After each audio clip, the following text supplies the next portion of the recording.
Welcome to the classes. जैसे हम history में पढ़ रहे हैं, modern history, decline of Mughal कैसे आए, क्या डिक्लाइन हुआ, फिर कैसे किंग मेकर्स की कहानी, ये सारा कुछ पढ़ लिया। अब पढ़ेंगे English East India company from trading company to political power. कैसे एक कंपनी पॉलिटिकल पावर तक चली गई, उन्होंने पॉलिटिकल पावर गेन कर ली।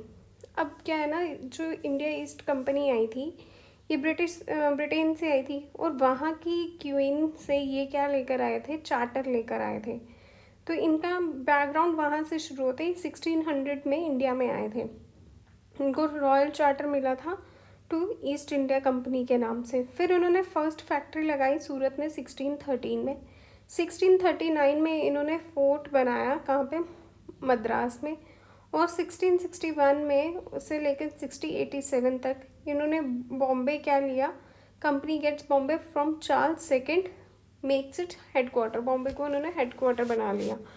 फिर ये सबॉर्डिनेट होते थे मुगल पावर के साथ, और लोकल रूलर एंगेज करते थे, diplomacy, gift giving, secure trading privileges फालतू के बता के उनके साथ। पहला फेज जो था ये प्योरली ट्रेडिंग कंपनी थी 1600 से लेकर 1757 तक। इनके मेन फीचर्स क्या थे, focus on textile, spices, saltpetre, indigo, इन पे ध्यान देते थे, लेते थे, जाते थे। और ये अदर कंट्री यूरोपियन कंपनीज के साथ भी लड़ रहे थे, पोर्चुगीज, डच, फ्रेंच जैसी। इन्होंने फैक्ट्रीज बिल्डअप करना की, पर सेटल नॉट फॉर सेटलमेंट्स। फिर ये फरमान्स इनको मिले, जैसे इनको फरमान्स मिलने लगे, ठीक है, रॉयल डिक्रीज। 1717 में फरमान दे दिया फारूक सियार ने, जिससे इनकी कस्टम्स ड्यूटी एग्जम्प्टेड हो गई। फिर पॉलिटिकल एक्सपेंशन कब से बिगिन हुआ, 1757 से लेके 1813 तक। ये टर्निंग पॉइंट था बैटल ऑफ प्लासी। यहाँ से टर्निंग पॉइंट क्या है, बैटल हुई, बैटल ऑफ प्लासी, जिसमें कौन हारा, सिराजुद्दौला, जो कहाँ का नवाब था, बंगाल का। और उसने वहाँ से इनको क्या मिला, रेवेन्यू मिला, और ये ट्रेडिंग राइट्स मिले थ्रू मीर जाफ़र, क्योंकि उसको हरा दिया। और गद्दी पे कौन बैठ गया, मीर जाफ़र। मीर जाफ़र ने इनको बोला था कि आप मुझे जितवाओ, मैं आपको यहाँ पे ट्रेडिंग राइट्स दे दूँगा, रेवेन्यू राइट्स। जब आपकी कोई पैसे पे नज़र रखने लगे ना, तो समझ लो आप उसके गुलाम होने जा रहे हो। फिर यहाँ से पॉलिटिकल डोमिनेंस शुरू हुआ। अब एक ने बोला तुम मेरा साथ दो, तुम्हें मैं ये दे दूँगा। फिर वो सोचने लगे कि पूरे इंडिया का ये हाल होगा, तो उन्होंने पूरे इंडिया में ये चीज़ शुरू कर दी करना। फिर बैटल ऑफ बक्सर हुई 1764 में। कौन था इसमें, बहुत सारी फोर्सेस इकट्ठी हुई, सुजाउद्दौला, शाह आलम सेकंड, मीर कासिम, ये सारे हार गए। और 1765 में दीवानी राइट्स दिए मुगल एम्परर ने कंपनी को, और कलेक्ट करने को रेवेन्यू कहाँ का कहा, बंगाल, बिहार और उड़ीसा, 3 प्रोविंसेस का दीवानी राइट्स दे दिए। अब जब आप तब हारते हो जब आपके घर का बंदा कोई बाहर उनकी मदद कर रहा हो। जैसे ऊपर फारूक सियार था, सॉरी, फारूक सियार ने दिए। बैटल ऑफ बक्सर में भी ये हुआ, ग्रांटेड बाय मुगल एम्परर, ठीक है। फिर डुअल गवर्नमेंट आ गई। कंपनी क्या कंट्रोल कर रही थी, रेवेन्यूज। नवाब कंट्रोल कर रहे थे एडमिनिस्ट्रेशन को, जिसे निज़ामत कहते थे। यहाँ ये अलाउडेड एक्सप्लॉयटेशन विदाउट अकाउंटेबिलिटी, ये अकाउंटेबल ही नहीं थी किसी चीज़ के लिए। फिर फेज़ थर्ड आया, जिसमें फॉर्मल पॉलिटिकल पावर्स इनके पास आना शुरू हुई। पहले ये सिर्फ ट्रेडिंग थी। सेकेंड फेज़ में इन्होंने सिर्फ रेवेन्यू पे हक जमाया। अब थर्ड फेज़ जब आया, इन्होंने कहा नहीं, अब तो हमें पॉलिटी में भी आना है। 1733 से लेके 1858 तक पहले इन्होंने चार्टर एक्ट्स लाए। पहला स्टेप था जो रेगुलेटिंग एक्ट 1773 का आया ना, कि ये अब कंट्रोल करेंगे। फिर पिट्स इंडिया एक्ट लाया, बोर्ड ऑफ कंट्रोल आ गया, कंपनी आ गई, डुअल कंट्रोल होने लगा। फिर लॉर्ड कॉर्नवालिस आया, उसने परमानेंट सेटलमेंट पढ़ी थी ना हमने, परमानेंट सेटलमेंट सारी। फिर लॉर्ड वेलेस्ली सब्सिडरी अलायंस लाया। फिर Anglo Mysore, Anglo Maratha, Anglo Sikh war हुई, जिसमें सारी इंडियन पावर्स हारती रही। इंडियन पावर्स इसलिए हारी क्योंकि ही इंडिया के लोग ही ब्रिटिशर्स के साथ मिले हुए थे। ये वही बात थी, घर का भेदी लंका ढाए। Political expansion by 1818 most of the Indian subcontinent सारे कंट्रोल में हो गया था, मोस्ट ऑफ द कंट्रोल्ड में था। How did the East India company transform trade to ruler, कैसे हुई? पहले तो मिलिट्री फैक्टर, पहला मिलिट्री सुपीरियरिटी, इन्होंने अपनी मॉडर्न आर्म्स लाई, फिर इन्होंने डिवाइड एंड रूल का सिचुएशन क्रिएट करी, फिर इन्होंने पॉलिटिकल अपॉर्चुनिटी को देखा, रेवेन्यू कंट्रोल करा, डिप्लोमेटिक टैक्टिक्स लगाई, सपोर्ट फ्रॉम ब्रिटिश पार्लियामेंट इनको पूरा था। अब इम्पैक्ट क्या हुआ इसका? पहले तो पॉलिटिकली सेंट्रलाइज पावर हो गया अंडर ब्रिटिश कंट्रोल में, डिक्लाइन होगी indigenous states in courts, beginning हुआ कोडिफाइड लॉज, मॉडर्न ब्यूरोक्रेसी आई, इकोनॉमी में इंडियंस एक्सप्लॉइट होते गए, ब्रिटिश फंड्स मिलते रहे, और इसी के ऊपर एक बुक लिखी ड्रेन ऑफ वेल्थ, दादा भाई नारोजी की ये थ्योरी थी।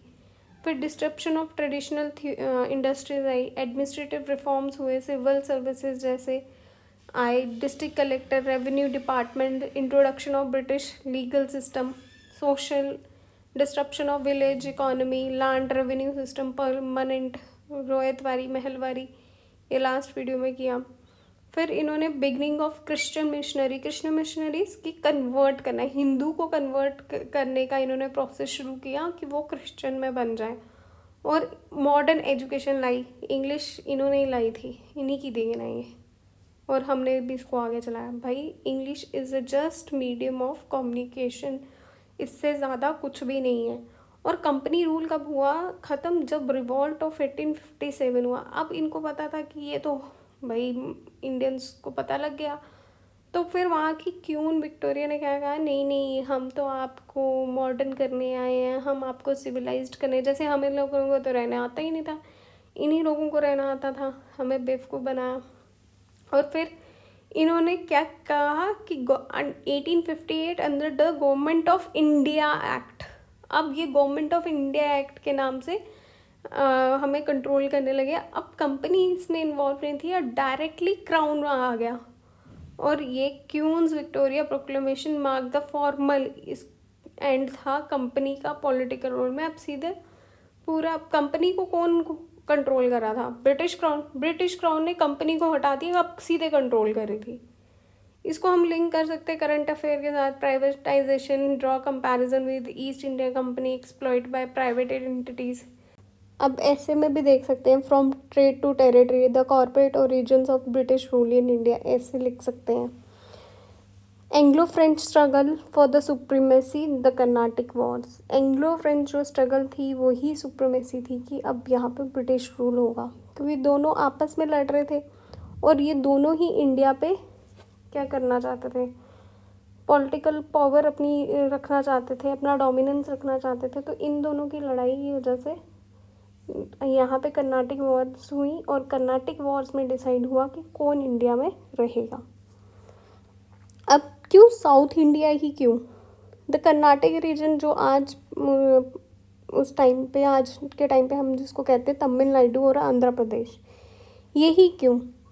और proximity French and British settlements, Pondicherry, Madras, क्योंकि ये सी रूट से आए थे, इनका तो यूरोप इसमें यहाँ से था नहीं, तो जब ये सी रूट से आए थे तो इनको तो ये कोस्टल रीजन्स ही पता थे ना। एक तो यहाँ पे पॉलिटिकल इंस्टेबिलिटी डेक्कन में थी, कर्नाटक में थी, इजीली अपॉर्चुनिटी थी इंटरफेयर करने की। मुगल्स डिक्लाइन हो रहे थे, रीजनल पावर्स बढ़ रही थी। फर्स्ट कर्नाटिक वॉर 1746 से लेकर 1748 के बीच में हुई। Extension war of Austrian succession नहीं, ये कब हुई? 1740 से लेकर 1748 में टू इंडिया में हुई।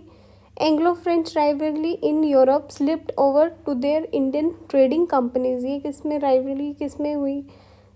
एक तो यूरोप में हुई, जो फिर इंडियन ट्रेडिंग कंपनीज में भी स्टार्ट में होगी, जो ट्रेडिंग, जैसे फ्रांस और यूरोप, ये ब्रिटेन लड़ रहा था यूरोप में, तो क्या हुआ, इनकी कंपनीज तो इंडिया में आई थी ना, ये इंडिया में लड़ने शुरू हो गए।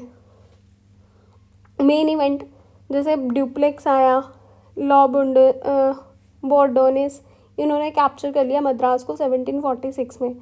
बैटल ऑफ सेमथोन हुई 1746 में, जिसने फ्रेंच फोर्सेस डिफीटेड, किसको हराया, नवाब ऑफ कर्नाटिक आर्मी को।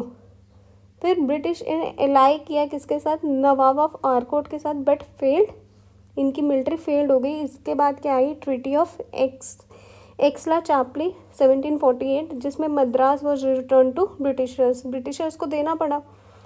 फिर war and status quo ante bellum, no territorial changes in India, कोई चेंजेस नहीं आई।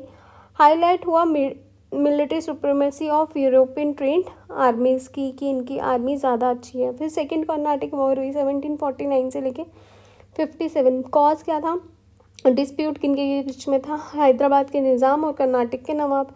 अब एक साइड चला गया हैदराबाद की साइड और एक चला गया कर्नाटक के साइड। फ्रेंच किसके साइड थे, कर्नाटक के साइड, चंदा साहिब एंड मुजफ्फर जंग। और ब्रिटिश कर्नाटक में मोहम्मद अली के साथ थे और नासिर जंग में हैदराबाद के साथ थे। अब इन दोनों ने क्या किया, सक्सेसफुली विक्टर ये हो गए आरकोट और अंबर में। ब्रिटिश अंडर कंट्रोल किसके पास आ गया, रॉबर्ट क्लाइव के पास। उसने आरकोट के फोर्ट को कैप्चर कर लिया और डिफीट किया फ्रेंच फोर्सेस को। फिर आई battle of Arni and Kaveripak, further weakened French positions. इसने क्या किया, फ्रेंच की पोजीशंस को वीक कर दिया। आउटकम क्या आया, ट्रीटी ऑफ पौंडीचेरी 1754, जिसमें फ्रेंच एग्री हो गए सपोर्ट करने के लिए मोहम्मद अली एज ए नवाब। उन्होंने उसको सपोर्ट किया, जिससे म्यूचुअल विड्रॉल ऑफ फोर्सेस ख़त्म हो गई और क्लाइव कॉम्पिटेंट एक ब्रिटिश लीडर, एक अच्छे लीडर, ब्रिटिश लीडर की तरह निकल कर आया। फिर आई थर्ड कर्नाटिक वॉर 1756 से लेकर 1763। अब ये ग्लोबल कॉन्फ्लिक्ट चल ही रहा था, 7 ईयर की वॉर थी। राइवली कौन थे, ब्रिटेन और फ्रांस। कंट्रोल कहाँ पे लड़ रहे थे, इंडिया में लड़ रहे थे, कंपनीज इनकी इंडिया में लड़ रही थी। इसमें मेन इवेंट क्या हुआ, वेंडी वॉश 1760 में, British under sir Eyre Coote decisively defeated French under count de Lally. और इसके बाद ब्रिटिशर ने कैप्चर कर लिया पौंडीचेरी को। पौंडीचेरी किसके पास था, फ्रेंच के पास था 1761 में। और यहाँ से इनकी सारी टेरिटरीज चली गई फ्रेंच की इंडिया से। और ट्रीटी ऑफ पेरिस हुई, ये 7 साल तक की लड़ाई ख़त्म हुई। फ्रेंच ट्रेडिंग पोस्ट पे रहे पौंडीचेरी, कराईकल और माहे में, बट कोई इनके पास कोई भी पॉलिटिकल कंट्रोल नहीं था। ये emerge undisputed colonial power in India. अब ब्रिटिशर्स जो थे वो एक एक कॉलोनियल पावर की तरह निकल कर सामने आए।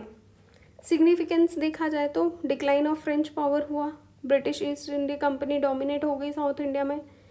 स्टार्ट कहाँ से हुआ, बैटल ऑफ प्लासी से। सुप्रीमेटी ऑफ यूरोपियन मिलिट्री डिसिप्लिन हमें देखने को मिला। पॉलिटिकल इंटरवीन हो रहे थे। अब मॉडर्न हिस्ट्री में यूज़ कर सकते हैं, पॉलिटी में यूज़ कर सकते हैं, सिक्योरिटी में यूज़ कर सकते हैं, और जिनका हिस्ट्री ऑप्शनल है वो तो करेंगे ही करेंगे।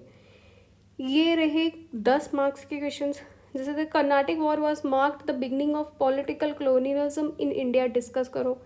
एवेलुएट करो the role of Dupleix and Robert Clive in Anglo French rivalry in South India, उसके बारे में। How did the Carnatic war help establish the British East India Company political supremacy in India? The Third Carnatic War was decisive in ending French ambition in India. इसको elaborate करो। Critically examine the impact of Carnatic War on Indian polity and society in the 18th century कैसे थे। Discuss करो nature and outcome of the Carnatic War in the context of European power rivalry in India. To what extent were Indian rulers responsible for the success of the British in the Carnatic War? The Carnatic Wars were not just battle between Europeans but a reflection of crumbling Mughal polity. इसके ऊपर comment करो। 8 questions ये हो गए, optional के भी questions हैं, इनको भी लिखो। Assess the military strategies employed the Carnatic war and their effectiveness. Examine करो political tactics used by the British and the French to win over Indian allies during Carnatic war. 20 number के question, analyse the Indian power and their shifting alliances during Carnatic war. How did the Carnatic war reflect the economic motives of European companies? Trace करो evolution of British military administrative methods through the three Carnatic wars. Do you agree the outcome of Carnatic war was decided more in Europe than in India? Justify in answer.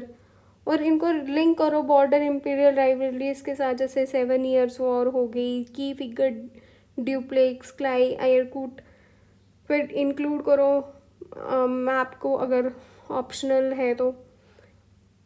Add करो names of battle के, treaties के. Reflect करो India के rulers पे क्या effect पड़ा, administrative changes क्या हुई, उन सब के बारे में. दैट इज़, ये हो गया ख़त्म. अब इसके आगे नेक्स्ट वीडियो में हम कंटिन्यू करते जाएंगे, मॉडर्न इंडिया पढ़ते जाएंगे. बट पिछली वाली ये वाली सारी इंटरलिंक करके पढ़ना, फिर ही समझ में आएगा. Thank you, bye bye, take care. Please like share subscribe और एक कमेंट, छोटू सा कमेंट, ठीक है ना. Bye bye bye, Radhe Radhe.